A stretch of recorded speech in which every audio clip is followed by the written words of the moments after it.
والسلام علیک یا سیدی یا حبیب اللہ، الصلاۃ والسلام علیک یا سیدی یا رحمۃ للعالمین وعلی آلک واصحابک یا سیدی یا خاتم النبیین۔ اللہ تعالی جل جلالہ وعم نوالہ وعظم شانہ وعظم برہانہ ولا الہ غیرہ کی حمد و ثنا۔ اللہ کے پیارے حبیب حضور سید دو عالم رحمت عالم امام الانبیاء احمد مجتبی جناب محمد مصطفیٰ صلی اللہ علیہ وسلم کی بارگاہ میں ہدیہ درود و سلام پیش کرنے کے بعد نہایت ہی واجب الاحترام قبلہ شاہ صاحب، آپ کی مسجد اعظہ کے امام صاحب، قاری صاحب اور جتنے بھی احباب آج کی اس بزم میں شامل ہوئے، اللہ ہم سب کی آج کی اس نشست، اس حاضری کو اپنی بارگاہ میں شرف قبولیت عطا فرمائے۔ اس سے قبل کہ میں اپنی گفتگو کا آغاز کروں، تھوڑا سا محفل کا ماحول بنا لیتے ہیں۔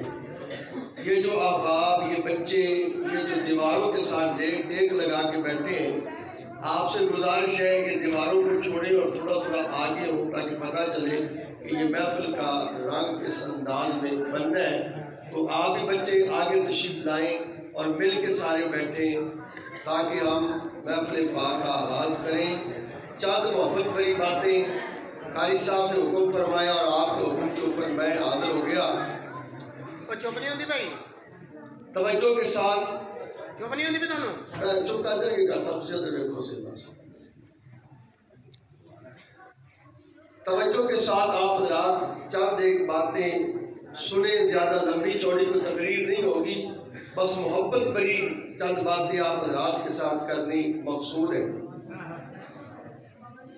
ہم اپنی گفتگو کو دو حصوں کے اندر تقسیم کریں گے۔ سب سے پہلے مختصراً واقعہ معراج آپ کو سناؤں گا، مکمل واقعہ چند منٹوں کے اندر آپ کے سامنے اس کا خلاصہ پیش کر دوں گا، اور پھر میرے اور آپ کے کریم آقا کو اللہ نے جو معراج کروائی اس کے اندر جو حکمتیں ہیں ان پر کچھ دیر کے لیے گفتگو کریں گے، اور انشاءاللہ عقیدے کی باتیں بھی ہو جائیں گی، محبت کی باتیں بھی ہو جائیں گی، پیار کی باتیں ہو جائیں گی، اور کچھ دیر نبی پاک کا ذکر خیر خوبصورت انداز میں ہو جائے گا۔ حضرات سمکار، سب سے پہلے کہ ہم آیت مبارکہ کے اوپر کچھ دیر گفتگو کریں، آپ کے سامنے معراج شریف کا واقعہ عرض کرتا ہوں اور پھر اس کی حکمتیں بیان کریں گے۔ نبی کریم رؤوف الرحیم صلی اللہ تعالی علیہ وآلہ وسلم چونکہ معراج شریف کا جو واقعہ ہے اس کے اندر روایات مختلف ہیں، کسی ایک روایت کے اندر مکمل واقعہ معراج کا تذکرہ نہیں ملتا۔ علماء نے مختلف روایات کو مختلف انداز میں جمع کیا اور پھر ایک مسئلہ اور ذہن کے اندر رکھے تاکہ یہ تقسیم ہو جائے مسئلے کی کہ میرے اور آپ کے کریم آقا کو ایک مرتبہ معراج نہیں ہوئی، بلکہ اہل سنت کے علماء کی یہ تحقیق ہے کہ میرے اور آپ کے کریم آقا کو 34 مرتبہ معراج ہوئی ہے۔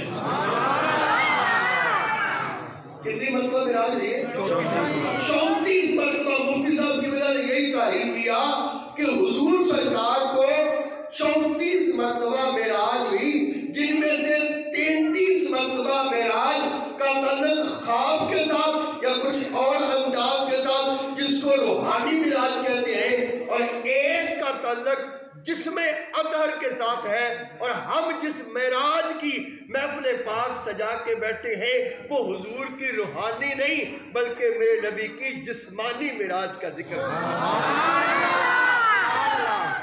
اب وہ جو سرکار کو جسمانی معراج مبارک ہوئی، سرکار کو جو جسمانی معراج مبارک ہوئی، ہم اس کا خلاصہ میں آپ کے سامنے پیش کیے دیتا ہوں۔ نبی پاک علیہ الصلوۃ والسلام حضرت ام ہانی کے گھر میں تشریف فرمائے۔ سبحان اللہ۔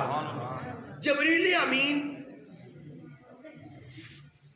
اپنے ساتھ کچھ اور فرشتوں کو لے کر حضور کی بارگاہ میں آئے، سبحان اللہ۔ اور بعض علماء نے لکھا ہے کہ جبریل کے ساتھ 3 بڑے مقرب فرشتے اور بھی تھے، اسرائیل بھی تھے، میکائیل بھی تھے اور اسرافیل بھی تھے، اور ان میں سے ہر ایک کے ساتھ 70,000 فرشتوں کا گروہ تھا۔ سبحان اللہ، ماشاء اللہ۔ یہ فرشتے حضور کی بارگاہ میں آئے، اور یہ بھی علماء نے لکھا ہے کہ جبریل امین آئے تو آج دروازہ نہیں کھٹکھٹایا، دروازے کے ذریعہ سے نہیں آئے بلکہ چھت کے ذریعہ سے چھت کو کھولا گیا، اور چھت کے ذریعہ سے حضور کی بارگاہ میں حاضر ہوئے۔ اور یہاں پر اہل محبت نے ایک بڑی پیاری بات لکھی ہے کہ اب حضور آرام کر رہے تھے تو سرکار کو بیدار کیسے کیا جائے، حضور کو جگایا کیسے جائے۔ تو علماء نے لکھا ہے کتابوں کے اندر کہ جبریل امین نے اپنے کافوری ہونٹ جو ہے وہ مصطفیٰ کے قدمین مبارک پہ رکھ دیے۔ سبحان اللہ۔ سرکار بیدار ہو گئے، کوئی بات نہیں، بس آ جائیں گے۔ اب سرکار دو عالم صلی اللہ تعالی علیہ وآلہ وسلم وہاں سے حضور کو لایا گیا حتیم شریف کے اندر۔ یہ مسئلہ یاد رکھیں، بعض احادیث کے اندر معراج کا آغاز حتیم سے ہوتا ہے، اور بعض احادیث میں ام ہانی کا ذکر ہے۔ علماء نے دونوں احادیث کو ایک جگہ پہ جمع کیا کہ ابتدا ام ہانی کے گھر سے ہوئی، اور حضور وہاں سے میرے اور آپ کے کریم آقا حتیم شریف پہ آئے۔ حتیم کعبے کے ساتھ وہ جگہ ہے جو ہے تو کعبے کا حصہ، لیکن اس کے اوپر عمارت نہیں ہے، اور اس کو کعبہ ہی کہتے ہیں۔ نبی کریم علیہ السلام نے فرمایا اگر کوئی کعبے کے اندر نماز پڑھنا چاہے تو جس نے حتیم میں نماز پڑھ لی وہ ایسے ہے جیسے کعبے کے اندر نماز پڑھ لی۔ اس لیے حضرت عائشہ نے خواہش کا اظہار کیا تھا کہ حضور میں کعبے کے اندر نماز پڑھنا چاہتی ہوں، تو میرے نبی نے ہاتھ مبارک پکڑا اور حتیم میں لا کے کھڑا کر دیا، فرمایا عائشہ یہاں پہ نماز پڑھ لو، تم نے کعبے کے اندر نماز پڑھ لی۔ تو وہاں پہ سرکار دو عالم صلی اللہ علیہ وسلم تشریف لائے، اور وہاں سے حضور کا سفر کا آغاز ہوتا ہے، لیکن ابھی آغاز نہیں، وہاں سے حضور کو چاہے زمزم کے قریب لایا گیا۔ زمزم کے قریب جب سرکار کو لایا گیا تو وہاں پہ حضور کا شق صدر ہوا۔ شق صدر کہتے ہیں سینہ مبارک کو جا کرنا، اور پھر وہاں سے حضور کے دل مبارک کو نکالا گیا۔ اب یہ آپ خود اندازہ لگا لیں میرے نبی کی شان کیا ہے، میرے نبی کی عزت کیا ہے، میرے نبی کا مرتبہ کیا ہے، میرے نبی کی رفعت کیا ہے۔ ہر شخص اپنی زندگی میں یہ جسم دل کا محتاج ہے، دل ہے تو زندگی ہے، اگر دل بند ہو جائے یا جسم سے نکال دیا جائے تو ممکن نہیں ہے کوئی بندہ زندہ رہ سکے۔ حضور فرماتے ہیں فرشتوں نے میرا دل نکالا ہے، میں دیکھ رہا تھا۔ فرشتوں نے دل نکالا، میں دیکھ رہا تھا، اور پھر حضور کے سینہ اطہر کو آب زمزم کے ساتھ دھویا گیا، اور جو تحفے، جو برکتیں، جو سکینہ، جو رحمتیں فرشتے اپنے ساتھ جنت سے لے کر آئے تھے وہ سب کچھ میرے مصطفیٰ کے سینے میں ڈال دیا گیا۔ حضور کے سینے میں۔ یہاں مجھے ایک بات یاد آئی کہ صاحب قبلہ آگے بڑھنے سے پہلے میرے قبلہ شاید آپ میں سے کچھ آباد میں لوگ ہوگا، میرے شیخ بھی ہیں، استاد بھی ہیں، اور جن سے میں نے اکتساب فیض کیا حضور قبلہ بابا پیر ابو نصر منظور احمد شاہ صاحب رحمت اللہ تعالیٰ علیہ جامعہ فریدیہ صاحبان والے، آپ میں سے میں نے بخاری شریف پڑھی ہے، تو یہ حدیث پاک جب میرے بابا جی نے پڑھائی نا یہ مالک بن ساسا رضی اللہ تعالیٰ عنہ سے یہ حدیث پاک مروی ہے بخاری کے اندر. ایک ہی راوی حضرت مالک بن ساسا ہے جن سے حضور کی یہ معراج والی روایت ہے، اور میرے خیال میں ان سے بس ایک ہی روایت ہے اور وہ حضور کی معراج والی روایت ہے. اور یہ صحابی معراج والی روایت بڑی محبت کے ساتھ سنایا کرتے تھے، اور بہت سارے صحابہ حضرت مالک بن ساسا کے پاس آ کر معراج کی روایت سنا کرتے تھے. کہ معراج کا واقعہ سننا، حضور کا معراج کی باتیں سننا یہ صحابہ کا طریقہ تھا. وہ بھی ایک دوسرے سے آ کر سنا کرتے تھے، بتاؤ تجھے حضور کو معراج کیسی ہوئی تھی. تو اس سے یہ بھی پتا چلا کہ ایسا جلسہ منعقد کرنا جس میں اپنے نبی کی شانوں کا ذکر ہو، جس میں محبوب کے تذکرے ہوں، جس میں محبوب کی صفات کا ذکر ہو، ایسے جلسے کا انعقاد کرنا یہ بھی صحابہ کا طریقہ اور صحابہ کی سنت ہوا کرتا ہے. بابا جی قبلہ فرمانے لگے جب یہ حدیث پاک ہمیں سنائی تو آپ فرماتے ہیں کہ مولانا میرے نزدیک کائنات کے پانیوں میں افضل ترین پانی آب زمزم ہے. کائنات کے پانیوں میں افضل ترین پانی آب زمزم ہے. کیوں؟ فرمایا اگر کوئی اور پانی افضل ہوتا تو کائنات میں جو جگہ سب سے افضل ہے وہ میرے مصطفیٰ کا سینہ ہے. میرے مصطفیٰ کے سینے جیسی اعلیٰ جگہ اللہ نے کوئی بنائی نہیں ہے. جب یہ سینہ اعلیٰ ہے، جب اس کو غسل لینے کی باری تھی، اگر کوئی اور پانی ہوتا فرشتے اگر اور بہت ساری چیزیں جنت سے لا سکتے تھے تو پانی بھی کہیں اور سے آ سکتا تھا. اگر اس سینے کو دھونے کے لیے اگر آب زمزم کا استعمال کیا گیا تو اس کا مطلب یہ ہے کہ اعلیٰ جگہ کے لیے پانی بھی پھر اعلیٰ چاہیے تھا. تو اللہ نے آب زمزم جیسا پانی کوئی نہیں رکھا. لیکن پھر یاد رکھو اگر کوئی پانی اس سے پہلے تھا، لیکن جب آب زمزم کو میرے نبی کے سینے کے ساتھ نسبت ہو گئی تو اگر سینہ مصطفیٰ جیسی اور کوئی جگہ نہیں ہے تو جو پانی میرے مصطفیٰ کے سینے کے لیے منتخب ہو گیا اب اس جیسا اور کوئی پانی بھی نہیں ہے.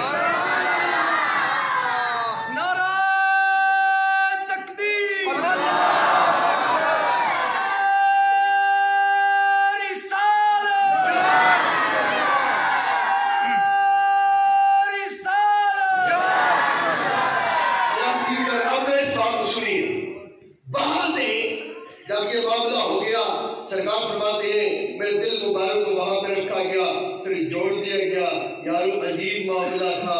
آپریشن بھی ہوا ہے، سینہ بھی چارج ہوا ہے، خون بھی نکلا، دل بھی باہر آیا ہے، لیکن حضور دیکھ بھی رہے ہیں. معلوم چلا کہ زندگی کے لیے میرے اور آپ کا نظام اور ہے، مصطفیٰ کا نظام اور ہے، اور ہے. میرے حضور کی حقیقت ظاہر میں تو بشری لبادہ ہے، ظاہر میں تو بشری تقاضے ہیں، لیکن حقیقت مصطفیٰ کچھ اور ہے. محمد سر وحدت ہے، کوئی رمز ان کی کیا جانے. محمد سر وحدت ہے، کوئی رمز ان کی کیا جانے. حقیقت جہت میں تو بند ہے وہ، ظاہر میں شریعت میں تو بندہ ہے، حقیقت میں خدا جانے. اب یہ معاملہ ایسا ہے میرے بھائی. وہاں سے حضور کے لیے ایک سپیشل سواری کا انتظام کیا ہے.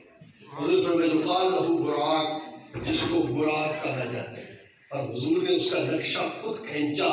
فرمایا وہ سواری ایسی تھی کہ گدھے سے اس کا قد کچھ زیادہ تھا اور خچر سے قد اس کا کچھ تھوڑا تھا. اس کے اوپر حضور کو سوار کیا گیا. اپنے نبی کی عظمتیں سنتے جائیں گے. اب اس کی رفتار کا عالم یہ تھا، حضور فرماتے ہیں جہاں پہ اس کی نگاہ جاتی تھی وہاں پہ اس کا قدم ہوتا تھا.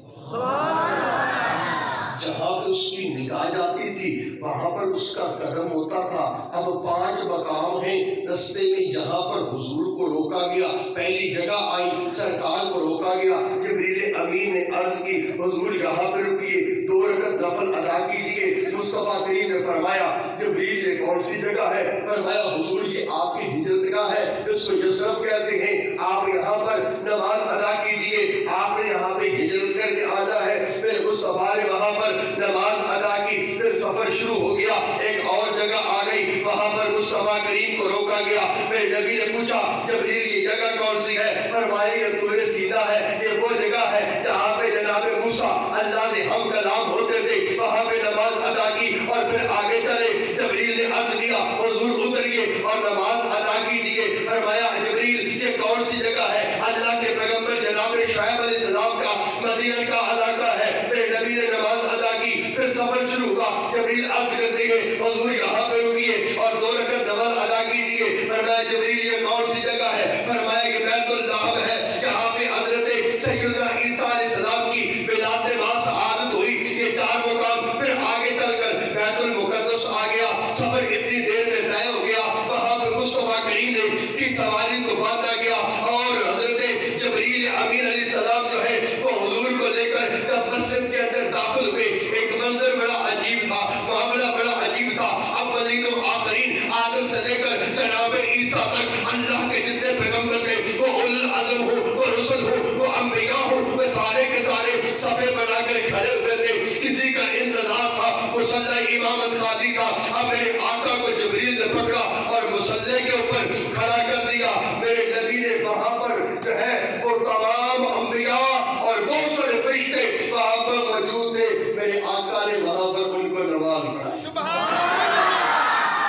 حضور نے وہاں پر ان کو نماز پڑھائی. اور سرکار دو عالم امام الانبیاء صلی اللہ علیہ وسلم نے جب ان کو نماز پڑھا لی, یہ بھی اعلان تھا. پہلا اعلان یہاں پہ ہو گیا کہ اولین و آخرین میں اب امامت کے کچھ اصول مقرر ہیں. جب ایک جگہ پر سارے اعلیٰ لوگ, رفت والے لوگ, بلندی والے لوگ, کمال والے لوگ, شانوں والے لوگ, عظمتوں والے لوگ ملے ہوئے ہو, تو پھر اگر وہاں پر کسی کو امام بنانا ہو تو اس کی چند شریف جو ہے وہ شرطیں رکھی جاتی ہیں. اگر ان شرطوں کو دیکھا جائے تو پھر امامت کے اہل ہوتے ہیں. سب سے پہلے دیکھا جاتا ہے اگر سارے لوگ کمال والے ہوں, شانوں والے ہوں, عظمتوں والے ہوں, تو دیکھا جاتا ہے ان میں بڑا عالم کون ہے.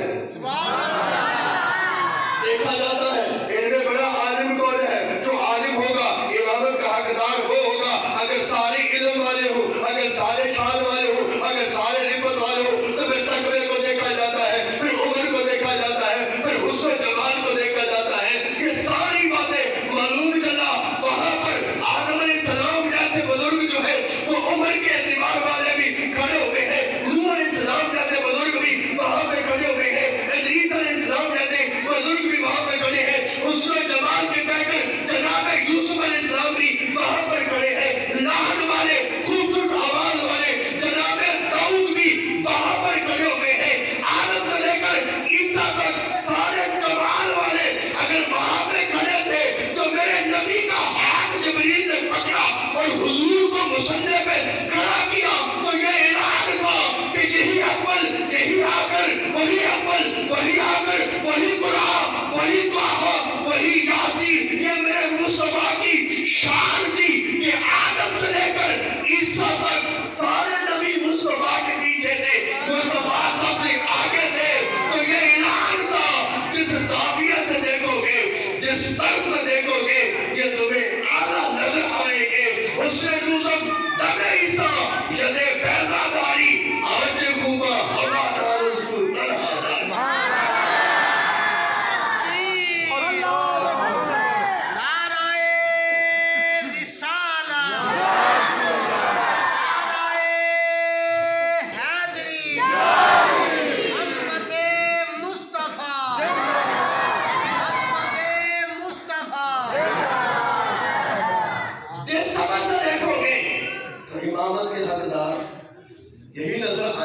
اسی لیے میرے آقا کو اور پھر نبیوں نے اس بات کو مانا بھی, ہر پیغمبر نے اعلان بھی کیا. اب وہاں سے اب حضور کا جو سفر معراج ہے نا اس کو 3 حصوں میں تقسیم کیا جاتا ہے. مسجد حرام سے مسجد اقصیٰ تک کا جو سفر ہے اس کو اسرا کہا جاتا ہے. اور حضور سرکار کا جو ہے وہ مسجد اقصیٰ سے سدرۃ المنتہا تک کا جو سفر ہے اس اس کو اعراج کہا جاتا ہے، اس کو معراج کہا جاتا ہے، اور پھر جو آگے لامکان کا سفر تھا اس کو اعراج کہا جاتا ہے، اس کو اعراج۔ اب یہ جو ہے جہاں تک اسرا کا جو ہے وہ سفر مکمل ہوا، یہاں سے ایک سیڑھی جیسی چیز آ گئی، حضور اس کی رفتار کا عالم یہ تھا، جبریل ساتھ ہیں، مصطفیٰ نے پہلا قدم رکھا، پہلا آسمان آ گیا، آسمان کا دروازہ کھٹکھٹایا گیا، آسمان کا دروازہ کھٹکھٹایا گیا، تو جواب آیا کون ہے؟ تو فرمایا جبریل ہوں، تمہارے ساتھ کون ہے؟ فرمایا محمد ہے۔ اچھا ان کو بلوایا گیا، جبریل نے کہا ان کو بلوایا گیا، اچھا آ جائیے، دروازے کھل گئے، میرے مصطفیٰ نے قدم رکھا، ہر آسمان پر یہی آواز آتی گئی، لیکن اللہ نے کچھ پیغمبروں کے ساتھ میرے نبی کی ملاقات کروائی۔ پہلے پیغمبر، پہلے آقا صلی اللہ علیہ وسلم جب پہلے آسمان پہ پہنچے تو استقبال کے لیے اللہ کے پیغمبر جناب آدم علیہ السلام موجود ہیں۔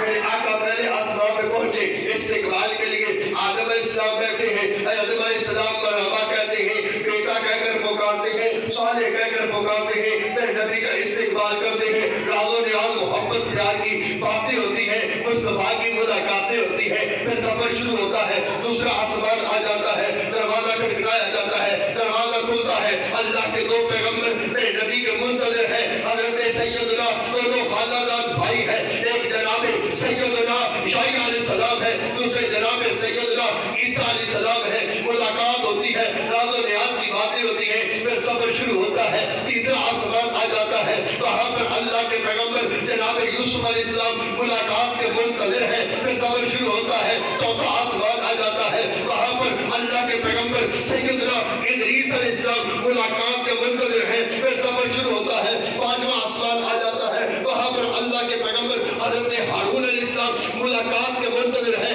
پھر سفر شروع ہوتا ہے، چھٹا آسمان آ جاتا ہے، وہاں پر اللہ کے پیغمبر جناب موسیٰ علیہ السلام انتظار کر رہے ہیں، محبوب کا انتظار ہو رہا ہے، ملتے ہیں، ملاقاتیں ہوتی ہیں، راز و نیاز کی باتیں ہوتی ہیں، سفر شروع ہوتا ہے، ساتواں آسمان آ جاتا ہے، میرے مصطفیٰ کریم کی ملاقات کے لیے جناب ابراہیم انتظار کر رہے ہیں، ساتویں آسمان پر جناب ابراہیم علیہ السلام میرے آقا کے منتظر بیٹھے ہوئے ہیں، میرے اور آپ کے کریم آقا ساتویں آسمان پر حضرت ابراہیم سے باتیں کرتے ہیں، کچھ پیغام، کچھ محبت کی باتیں ہوتی ہیں، پھر اگلا سفر شروع ہوتا ہے، یہ پہلا سٹاپ جو ہے وہ میرے مصطفیٰ کا سدرۃ المنتہا پہ جا کے ہوتا ہے۔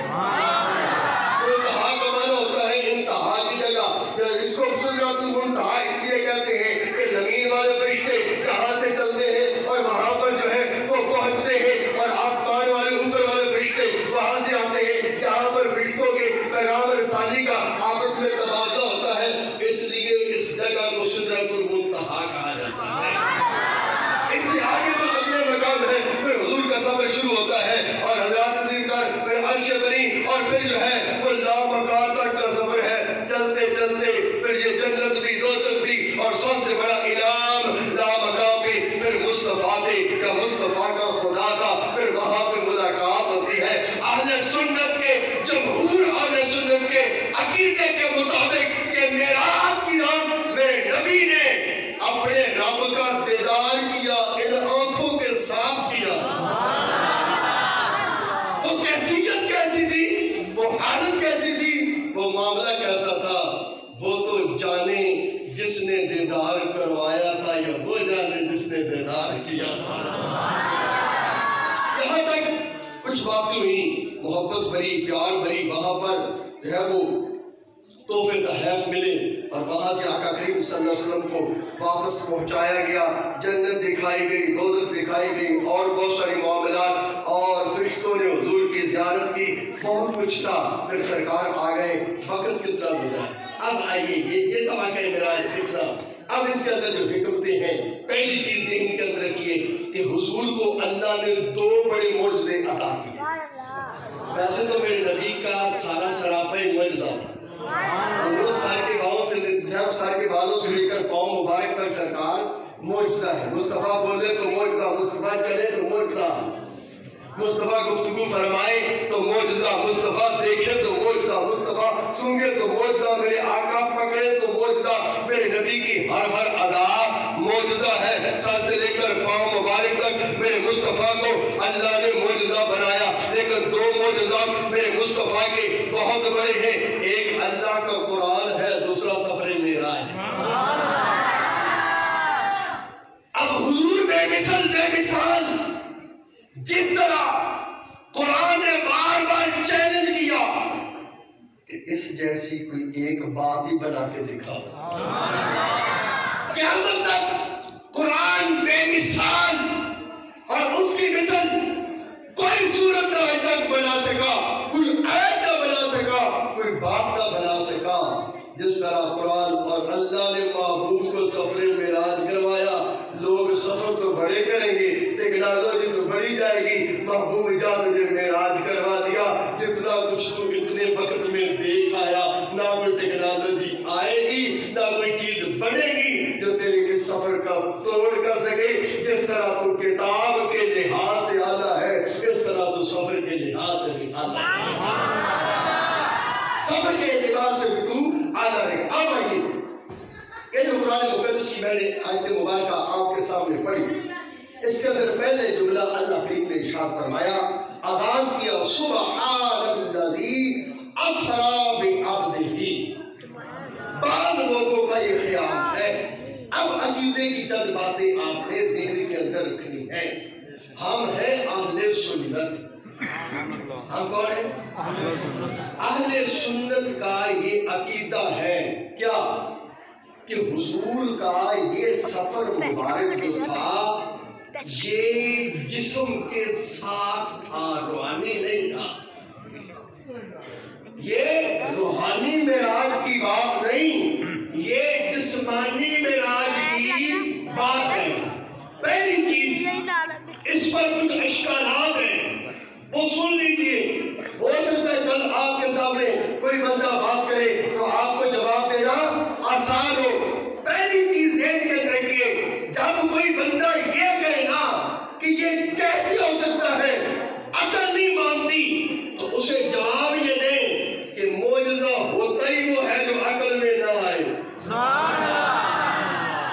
معجزہ ہوتا ہی وہ ہے جو عقل میں نہ آئے۔ دوسری بات، آیت کے اوپر غور کریں، اللہ فرماتا ہے سبحان الذی، پاک ہے وہ ذات۔ عربی کے اندر یہ لفظ اس وقت بولا جاتا ہے جب کسی چیز میں کوئی شک پڑ رہا ہو، شبہ ہو۔ اللہ نے سارے اعتراضات دور کر دیے، تم جو بھی سوچو گے اللہ کی طاقتوں سے کوئی چیز باہر نہیں ہے۔ اگر رب کہتا ہے میں لے گیا ہوں تو پھر یقین کرو، اگر بندہ اپنی پاور سے بات کرتا تو بات اور تھی۔ اللہ کہتا ہے میں لے گیا ہوں، پوچھو اللہ ہر چیز پہ قادر ہے یا نہیں؟ اگر قادر ہے تو وہ اپنے نبی کو جسم کے ساتھ لے جا بھی سکتا ہے اور لا بھی سکتا ہے۔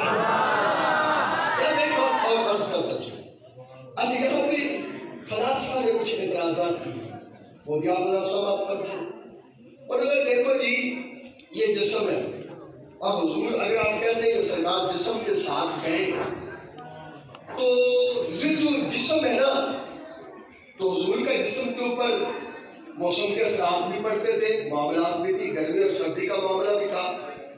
تو فلاسفہ کہتے ہیں اور سائنس بھی کہتی ہے کہ 44 کلومیٹر قریباً اگر آپ خلا کے اندر سفر کریں نا کسی تیز رفتار سواری پر 44 کلومیٹر اوپر جائیں تو خلا کے اندر ایک ایسا طبقہ آتا ہے جس کو کہتے ہیں طبقہ زمہریریہ۔ کیا کہتے ہیں؟ وہ اتنا ٹھنڈا ہے، وہاں پہ اتنی ٹھنڈک ہے کہ اس جسم کے ساتھ جو انسانی جسم ہے وہ اس سے آگے گزر سکتا نہیں۔ تو کہتے ہیں کہ اگر آپ کہتے ہیں حضور معراج کی رات گئے ہیں جسم کے ساتھ تو پھر اس طبقہ زمہریریہ سے کیسے گزرے؟ اچھا اس سے آگے ایک طبقہ ہے جس کا نام ہے طبقہ نار۔ اچھا اگر اور باہر سے بھی انسانی جسم گزر سکتا نہیں، تو تو پھر یہ کیسے ہو سکتا ہے کہ اتنی ٹھنڈک والی جگہ سے اور اتنی گرمی والی جگہ سے حضور کا جسم پاک جو ہے وہ گزر گیا؟ اس کا پہلا جواب تو وہی ہے کہ سبحان اللہ جی، جانے والا لے گیا۔ دوسرا جواب سنیے، وہ بھی بڑی پیار کا جواب ہے۔ اب یہ جو مسلمان اعتراض کرتا ہے کہ جسمانی معراج نہیں تھی، روحانی تھی، کافروں سے بات تو ہے ہی نہیں، اختلاف تو آپس میں جو کلمہ پڑھنے والا اعتراض ہے اس کے ساتھ اس کا معاملہ کچھ یوں سمجھ لیجیے کہ اس بات پر تو سب کا اتفاق ہے نا کہ جناب آدم اور اماں حوا جنت میں رہے ہیں۔ اچھا بابی آدم تے اماں حوا نے تسی تیرا نے مانتے نہیں جی؟ مانتے تو اچھا کرو سبحان اللہ۔ اپنے امی تے ابے دا نام ہے، ماپیاں دا نام ہے تو خوش ہوئی دے آکو سبحان اللہ۔ حضرات عزیز وقار، اب اس بات پر تو سب کا اتفاق ہے نا کہ جناب آدم زمین پر آنے سے پہلے کہاں پر رہتے تھے؟ اماں تے بابا تھلے آئے کہ نہ؟ اور سوال ہے کہ اماں تے بابا اگر اتوں تھلے آئے نے تو انہاں دو طبقہ جو لنگے کہ نہ لنگے زندہ سلامت آئے ایتے رہے انسان سن بشر سن تے جواب پر ملیا کہ اگر آدم و حوا علیہ السلام اگر وہ دونوں اس جسم کے ساتھ اوپر سے نیچے آئے طبقہ نار سے بھی گزرے اور طبقہ زمہریریہ سے بھی گزرے تو ان کے جسم کو اگر کچھ نہیں ہوتا تو پھر محمد جا بھی سکتے ہیں، آ بھی سکتے ہیں، علاقہ تشریف لے جا بھی سکتے ہیں، حضور آ بھی سکتے ہیں۔ اور دوسری چیز ایک چیز اور اس بات پر مسلمانوں کا اتفاق ہے کہ جناب عیسیٰ گئے یا نہیں؟ عیسیٰ صاحب گئے، جسم کے ساتھ گئے یا روح کے ساتھ گئے؟ مسلمانوں کا عقیدہ ہے کہ جناب عیسیٰ اور بھائی حضور اگر پہلا دعویٰ کرتے تو اعتراض کر سکتے تھے کہ جسم کے ساتھ کوئی جا نہیں سکتا، ہم سے پہلے تو مثال جناب عیسیٰ کی موجود ہے۔ اگر جناب عیسیٰ آج بھی دوسرے آسمان کے اوپر موجود ہے اور میرے آقا خود فرماتے ہیں کہ میں عیسیٰ سے مل کے آیا ہوں، اگر عیسیٰ ان دونوں طبقات سے گزر کر گئے ہیں تو پھر آقا بھی ان طبقات سے گزر کر گئے۔ ایک تو یہ بات سبحان اللہ، اور دوسرا اسرا کا لفظ جو ہے وہ بولا ہی اس وقت جاتا ہے جب روح کا معاملہ نہ ہو، خواب کا معاملہ نہ ہو، بلکہ وہ سفر جو روح مع جسم ہو، روح کے ساتھ جسم ہو، تو اس وقت یہ معاملہ جو ہے وہ لفظ جو ہے وہ استعمال کیا جاتا ہے اور بولا جاتا ہے۔ آگے ہے لیلن، پوری رات نہیں تھی، رات کا کچھ حصہ تھا، حصہ کتنا تھا؟ علماء نے لکھا بس اتنا ہی تھا کہ جب گئے تھے جس بستر پہ لیٹے تھے وہ ابھی گرم تھا، جس پانی سے وضو کیا تھا وہ پانی چل رہا تھا۔ اچھا یہاں پہ اہل محبت نے ایک بڑا پیارا جواب دیا ہے، وہ آپ سماعت کر لیں کہ نبی کریم صلی اللہ علیہ وسلم اس کائنات کی جان ہے، جان ہے وہ جہان کی، جان ہے تو علماء فرماتے ہیں دراصل یہ تو ایک بات موجود ہے نا کہ کچھ لوگوں کے لیے وقت چلتا رہتا ہے اور کچھ لوگوں کے لیے وقت رک جاتا ہے، لیکن معراج کی رات جو ہے وہ یہ نہیں تھا کہ حضور کے لیے وقت رک گیا اور دوسروں کے لیے چلتا رہا، نہیں، وقت سب کے لیے رک گیا تھا، وقت سب کے لیے رک گیا تھا۔ اب حضور گئے اور واپس آ گئے۔ دراصل جب تک کائنات کی حضور ہے جان، اور جب اس دنیا سے اس کائنات سے جان جو ہے وہ نکلی ہے تو نظام جہاں پہ تھا وہیں پہ رک گیا۔ جب محبوب آئے، جب محبوب آئے تو وہ نظام اسی طرح جو ہے وہ چل پڑا، وہ سسٹم اور معاملہ جو ہے وہ اسی طرح چل پڑا۔ حضرات ذکر اور پھر بیت المقدس۔ اب ایک مسئلہ اور یاد رکھیے کہ ابتدا میں نے عرض کیا حضور گئے ہیں براق پر، اور براق کا رفتار کا عالم کیا تھا؟ جہاں پہ اس کا قدم پڑتا تھا وہاں پہ اس کی جہاں پہ اس کی نگاہ تھی وہاں پہ اس کا قدم. اچھا آپ اور میں کسی تیز رفتار سواری پہ بیٹھے ہوں نا، اپنے نبی کی شانیں سمجھو. میں اور آپ کسی تیز رفتار سواری پہ بیٹھے نا تو ہم کسی کے پاس سے گزر جائیں تو بعض اوقات بندوں کی پہچان نہیں آتی. ہم کار پہ موٹر سائیکل پہ تیزی کے ساتھ گزر جائیں، کوئی پاس کھڑا تھا پتہ چلتا نہیں ہے. بعد میں یار تو میرے کوڑوں لگ گیا، تو میں نے دیکھا تو بھی لگ گیا بندہ نہیں گیا، میں تیری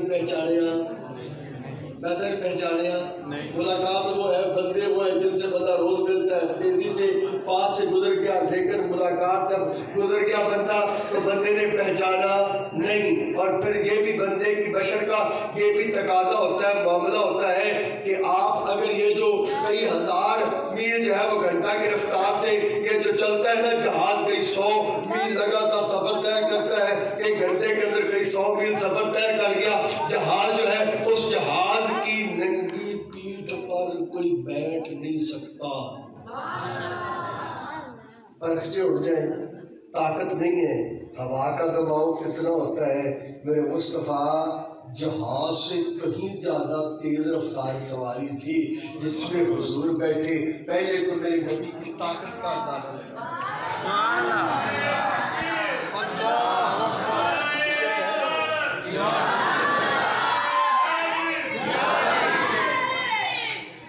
سے بارو آپ کا اختتام نہیں کرتے.